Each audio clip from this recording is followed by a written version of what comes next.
What's up, y'all? You know what time it is. It's about to be that time.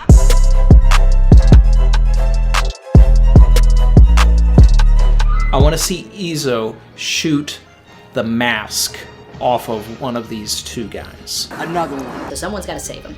Frankie, we know, is obviously on his way to find Zoro. He could extend his arm. You know, do a strong right, and with the chain arm, pull Zoro back. Another one. Luffy and Kaido in 1041. We still need an update on Nami and Tama. I would love to actually spend some time in dialogue with Hiyori and Orochi. Another one. Another one.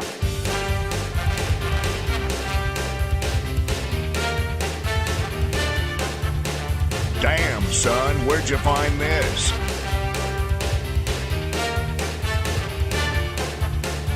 What are you saying? I thought you loved me! I missed the part where that's my problem.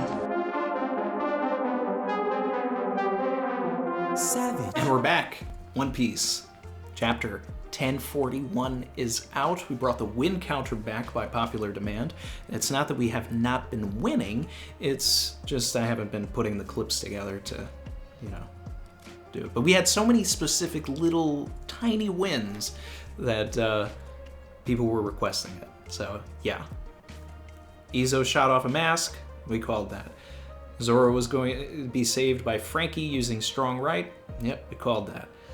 Hiyori and Orochi, you know, that's been a long-standing thing. We even guessed part of the CP0's name, right? Because I gave them all names. We got Dripper Scarfino, Schoolboy Collins, and then we have Machu Skizu, who is actually Maha. So somehow I got one of his syllables. Yeah, that's kind of crazy. That's just like one of the weirdest like half wins I've ever gotten. Just pulled a name out of a hat, ends up being half of the guy's name. Another one. Oda, you think you're slick, but I know you're watching. All right, let's dive deep because this was a dense chapter and there is a lot to talk about.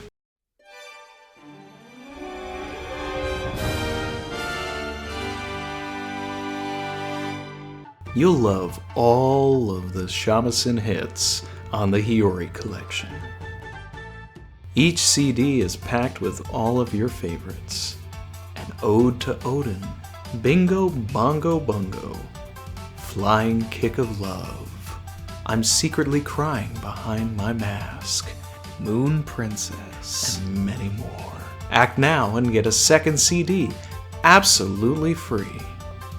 Call within the next 30 minutes, and we promise to not stab you with a sea stone needle.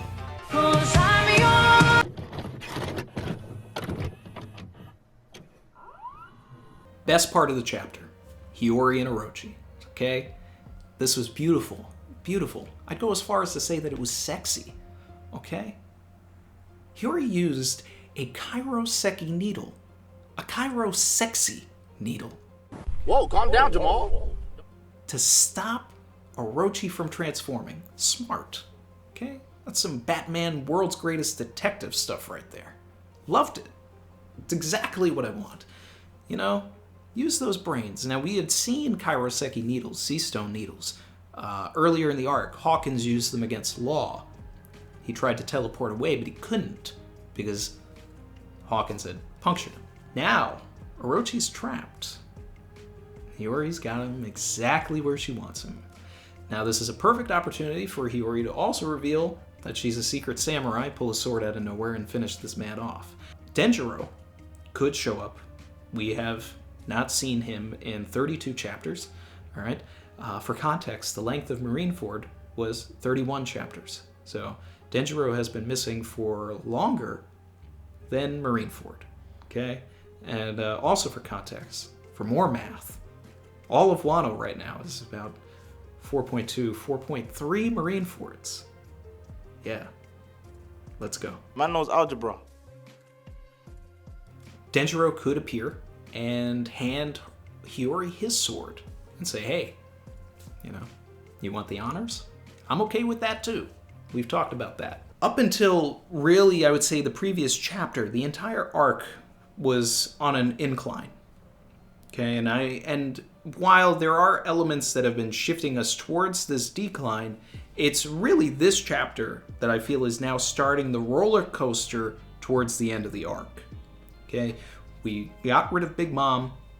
Now there's a tonal shift in just about every scene in this chapter where the goal has shifted to getting off of the island, talking about what is happening with the island, focusing on the destruction. Marco talking about it directly, Kid and Law focusing on the dome breaking. Realistically, probably in 1042, we may even see the dome breaking from Kaido and Luffy's fight, and that they fall through the live floor, maybe even further below. I see them hanging around the live floor for a little bit, personally. No matter what, 1042 is going to be heavily Kaido and Luffy focused, and once Hiyori and Orochi is wrapped up, it's game on for the end of the arc, really.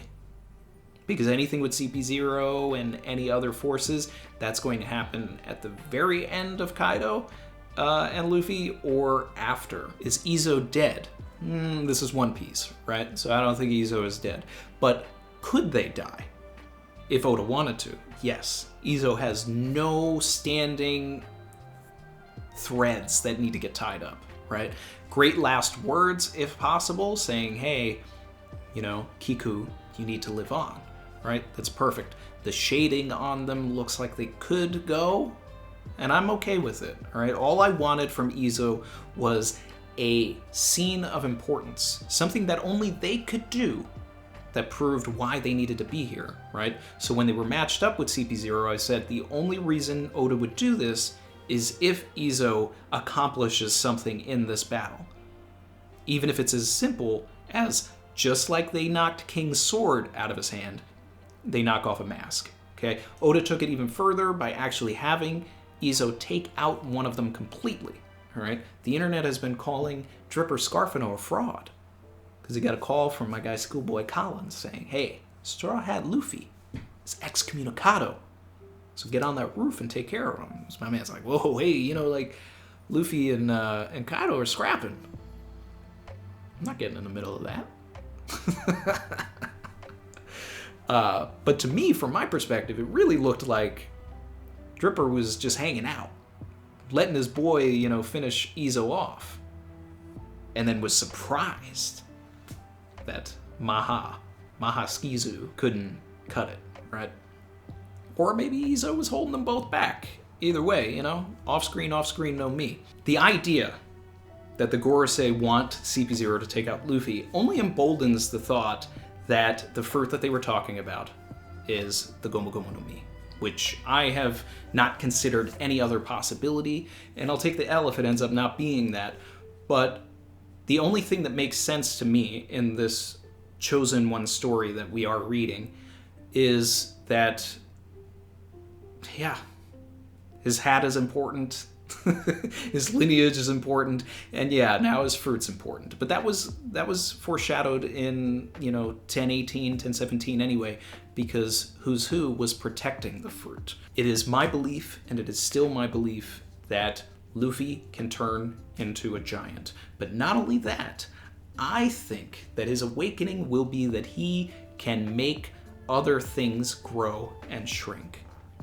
And that potentially JoyBoy had the fruit, and that at some point Zunesha was just a normal-sized elephant. If the Wano turtle theory is true, it was just a normal-sized turtle that got ballooned into a giant thing, a giant elephant, all of this stuff, these giant creatures, maybe even Onigashima's skull was once just a normal-sized Oni, In the stream, they were mentioning, what if, when I was bringing all this up, what if the ancient Oni race are just regular Onis that were enhanced by the Gomu Gomu no Mi, right?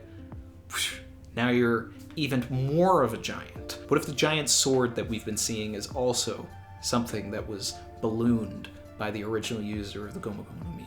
What if Luffy turns into a giant and then picks up that sword, right? Everybody wanted Kid to do it or something like that. What if it ends up being Luffy?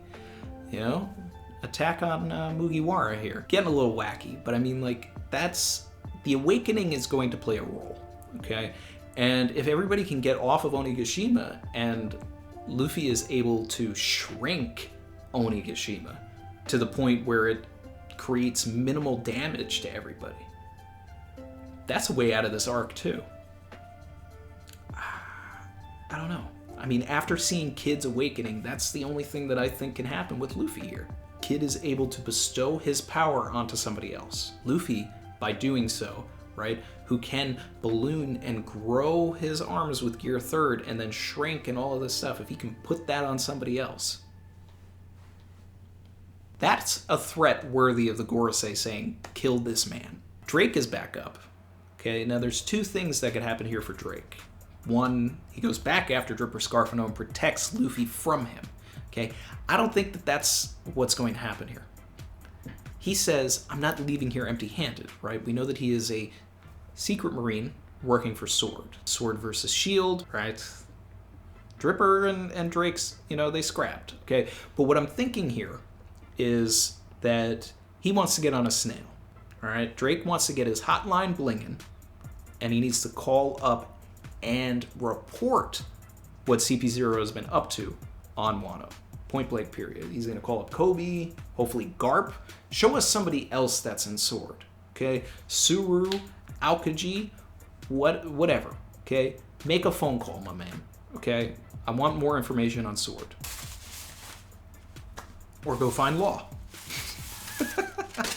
There is a mention of preparations by Raizo. This was brought up a lot during the stream. What is Raizo referring to? Okay, based on context, he could be talking about his own resolve in the battle, right? He was the person during the Oden execution that did not want to be burned, was concerned with the temperature of the heat. It was hurting him, right? He comes into this fight with a new resolve against Fukurokuju and pretends that the fire doesn't bother him. Man's not hot, fam. Man's not dumb. Man's not hot. Man don't get cold. Put me next to the sun, I won't be hot. I'll still have my jacket on. The sun's gonna be hotter than me.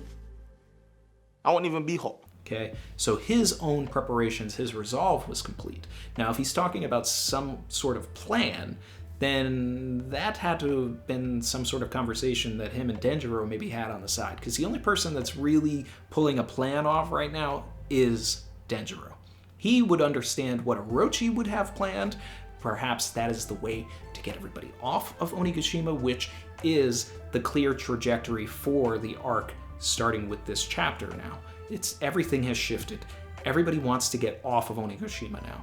Usopp, Marco, which took an L there because he didn't go up against Kazembo, but Oda is using Marco to prevent a plot hole, right? Because if everybody is getting off of Onigashima and then we just see Kamachio and Hihimaru somewhere, it's going to be like, who carried them out of here? So Marco is now with Tama and Nami and Hihimaru and Kamachio, and he's going to heal them so that they can get off of the island safely. We also very conveniently get the Momotaro moment, okay? Lined up in a row, we have a technical pheasant, a baboon, and a dog, okay? Momotaro, folklore. Boy feeds Kibidangos to a bird, a monkey, and a dog, gets on a ship, goes to an island called Onigashima, and defeats an Oni king. It's a very famous folklore in Japan. Here we have Tama, who literally pulls Kibidango out of their cheek, tamed a monkey and a dog, Hihimaru, Kamachio, but we have never seen the pheasant. But here we do literally have, in a row, a bird, a dog, and a monkey next to Tama. And this is totally a tip of the hat. This is a reference from Oda. Yeah. Are we getting Tama tames Marco? No, we're not. But this is fun. This Luffy and Kaido stuff is insane. I mean, Luffy was seriously on some demon time, full Black Air Force energy in that one panel, looking like Katakuri when he was on demon time. All right? Those are the vibes I was getting here. This skull is going to break. Point blank period. This skull is going to collapse, and the fight between Luffy and Kaido, we've been talking about this, it was never going to end on top of this roof. No matter what, there needs to be an audience. Whether it's the people of Wano, like structure within One Piece usually allows, or it's just the rest of the allied forces, Luffy and Kaido's fight can no longer be just between the two of them. Other people have to get involved, all right? And we need some more stakes. I've been waiting for Kaido to kill Hyogoro, so there's a possibility for that now. As this dome is collapsing on top of Law and Kid and all of that, they'll fall into the live floor. Kaido could start thrashing people, take out Hyogoro, Luffy's Obi-Wan for this arc, and then Luffy goes full demon time, right? Maybe that's when we awaken. Maybe that's when we, get a new form. Before this arc is over, I'd love to see Kaido just wreck house on some more people, and there's the possibility that we will see that, but it does seem like I've said, the next phase of this is everybody getting off of Onigashima, everybody getting to safety, because Onigashima is crumbling, okay? The fight between Kaido and Luffy is changing the environment, it is ruining, it is crumbling everything, bombs are going off, Law put a hole through the entire island. There is not going to be much left. We got a taste of a flashback, okay? We get to see younger Linlin talking about Rocks, calling him a good for nothing, all right? But she's called Luffy a good for nothing. So I'm not taking this as a deconfirmation that Rocks was actually a good guy, but it does seem like the way Rocks was set up is more like an Ocean's 11 movie, where he kind of just calls some pirates in and is like, hey, I got a job. You in or what? Because Linlin says, hey, looks like this is your first time doing a job with Rocks. Not doing a job, but, it's essentially like working with Rocks. So it seems like, he would kind of coordinate some attacks or whatever, go through his Rolodex. Hey, do you want to join me? Join me for this.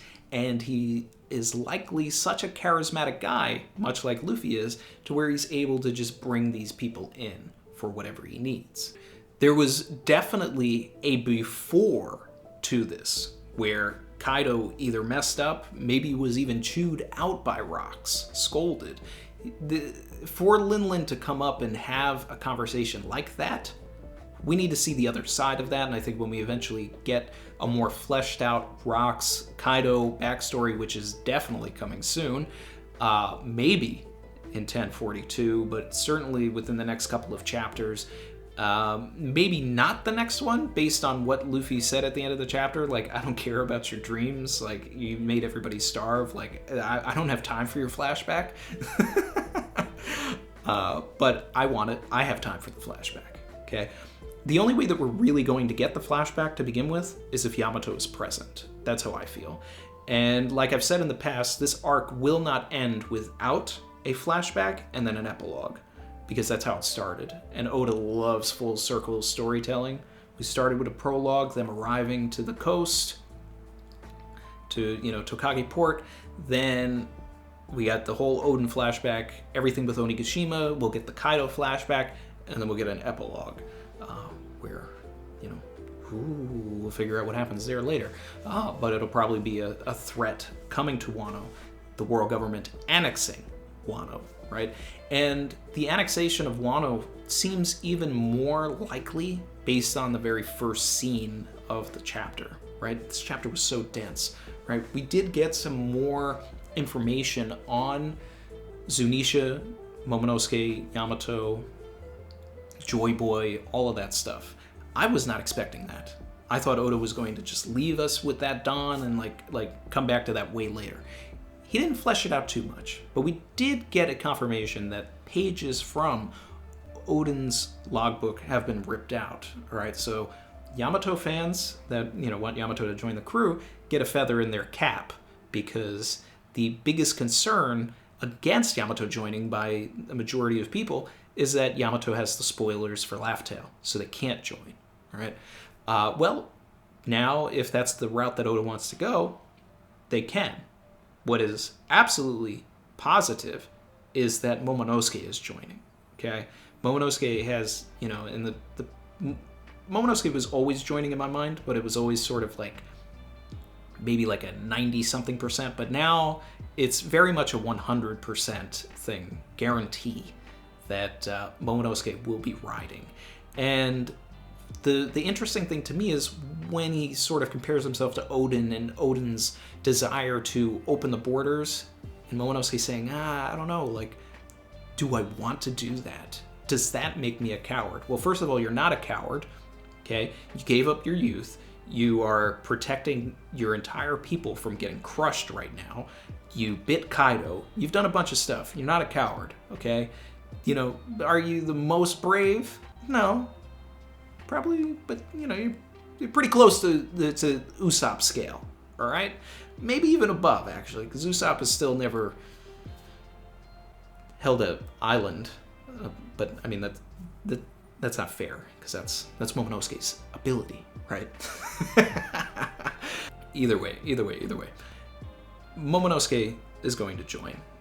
And I think the world government is going to take over Wano, and then Momo's desire to become the shogun of Wano will be put on hold because he physically will not be able to, because the island is taken over by the world government.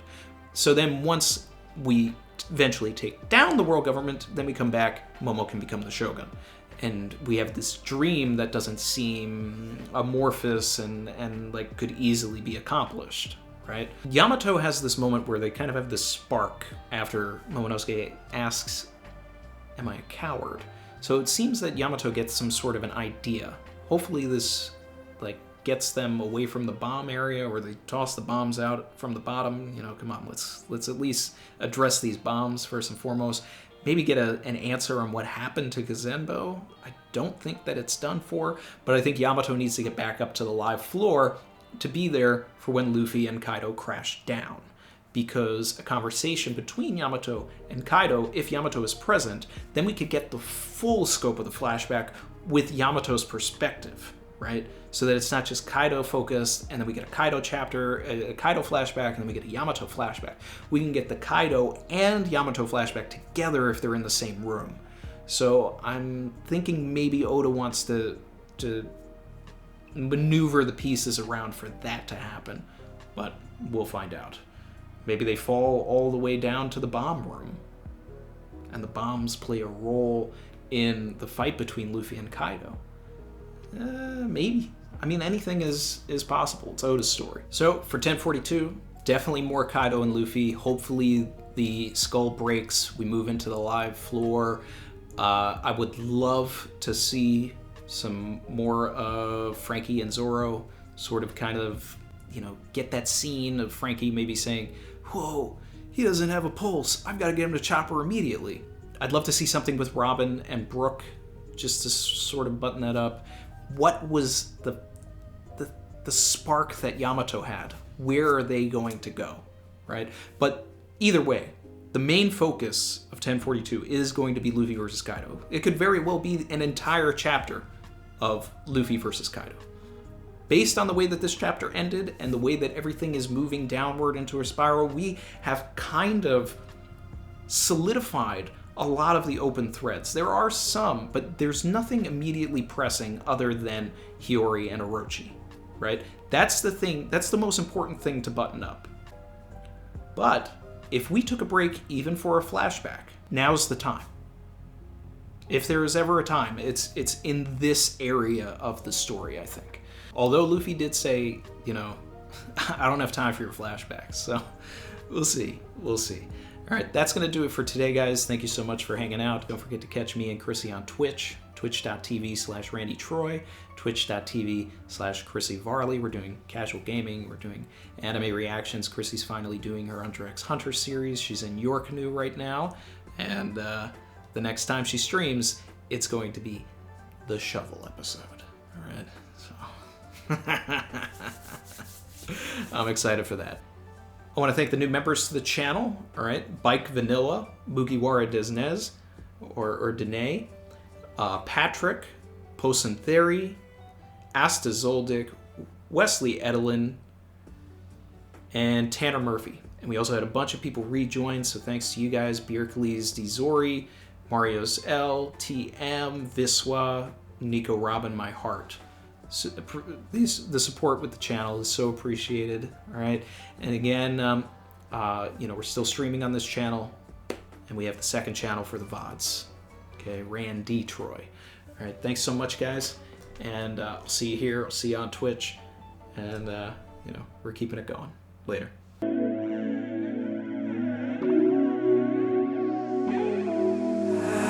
I've been swimming deep, deep. Savage.